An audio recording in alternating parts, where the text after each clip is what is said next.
جو بھی ورلڈ میں ہے یا پاکستان میں کا ہوتا ہے اس فیصلے سے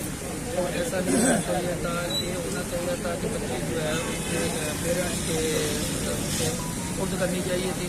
جب کورٹ نے یہ فیصلہ دے دیا تھا کہ بچی نابالغ ہے، 13 سال کی عمر کی ہے، تو پھر اس کو جو ہے ان کے پیرنٹس کے سپورٹ کرنا چاہیے تھا کہ یہ میری نہیں، میں ابھی چھوٹا سا منحوس آدمی، تو پوری ہماری قوم کی یہی آواز ہے، تو بچی جو ہے ان کے والدین کے سپورٹ کرنی چاہیے تھی۔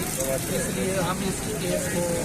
علی جج صاحب ہیں، ہماری باپ ہیں، اور ہم ان کے تابع رہتے ہیں، اور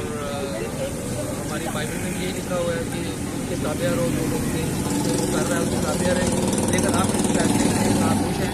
اور ہم کوشش کریں گے، ہماری ڈیوٹی ہے، ہم کوشش کریں گے کہ یہ کیس جو ہے سپریم کورٹ میں لے کر جائے، اور اس کی جیسے پہلے ہم آپ کے ساتھ گال کی بازی لگا دیں بچے کو باری یاب کروانے کے لیے، اس طریقے سے پہلے بھی ہمارے ساتھ پاکستان میں کوئی قتل کا سلوک ہمارے ساتھ نہیں ہو رہا، تو پہلے بھی ایسے بہت سے روز آئے دن، کل کی پنجاب میں بھی ایک ایسا واقعہ ہے، روز آئے دن واقعات ہو رہے ہیں، لیکن وہ کرسچن ہونے کے ناطے، کمیونٹی ہونے کے ناطے اور ہندو ہونے کے ناطے ہمیں جو ہے دبایا جا رہا ہے، یہ اس کیس کو خراب کرنے کی کوشش ہوتی ہے، اس کو ڈلے تو ہمیں یہ ہم کو سیدھے سے آتی ہے، تو ہمیں یہ قوم یہی چاہتی ہے کہ اس کے بچی جو ہے وہ باریاب تو ہوگی ہے، لیکن اس کے ماں باپ کے پاس